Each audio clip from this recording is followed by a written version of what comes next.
Back in. Thank you for staying with us. Tyler Cruz here with Adam Robinson, Bangor Daily News, the newest Bangor Daily News sports writer. Am I correct with that? Yes, you are. Thanks for having me. How's it been? How's it been moving in? It's been great. It's been great. Everyone's been nice up here, and I'm ready to get going. Nice. So we'll start tonight. You watched your Red Eddie alum. You watched your Red Eddies hand Bangor their first win of the season. I left that game at halftime, but it didn't look like there was much offense in that second half. What was Bangor able to do there to kind of keep Red Eddies from coming back? Well, Bangor's defense was really strong. I mean, you were there for the first half. The only touchdown Edward Little had was that kickoff return right after Bangor's first touchdown. And then after that, Bangor scored again, took the lead, had a safety in the second half to make it a two-score game with just a few minutes left, and put the game away for their first win of the season. I mean, these are both the two bottom teams in Class A, so it was really a matchup of who doesn't have to play Oxford Hills first round, because everybody in Class A makes it there. Oxford Hills, great team. Have you seen them this year? Yeah, I've seen Oxford Hills. They finally got Eli Soren back at quarterback, the Gatorade Player of the Year last year in football, and they're really rolling. They have a win over Thornton, and they beat Windham today, so I really think they're the team to beat in the state.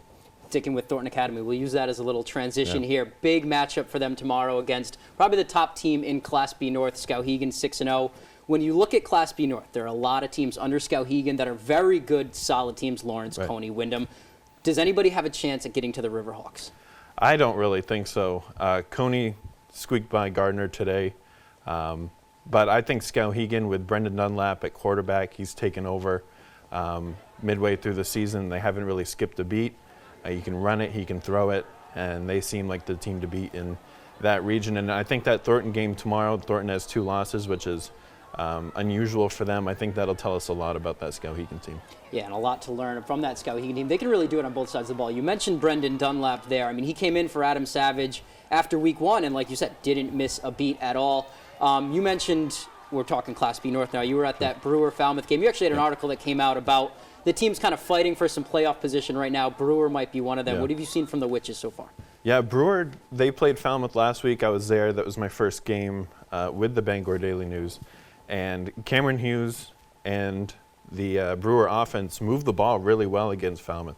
They got into the red zone 3 different times, but were stopped by the Navigators, who are, I think, 4-2, and one of those top teams right under Skowhegan. But I think Brewer tomorrow, game with Messalonsky, that can kind of seal the deal to get them into the playoffs with a win, and I think that they can do that. They have the firepower on offense to get the job done.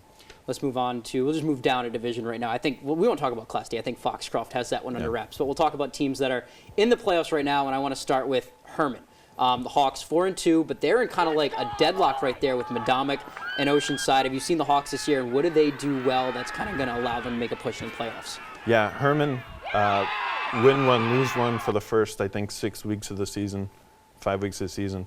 And then they made a defensive change. They moved Jacob Dow, their 6'7" lineman, to tackle from defensive end. They moved Gary Glidden from linebacker to defensive end as well.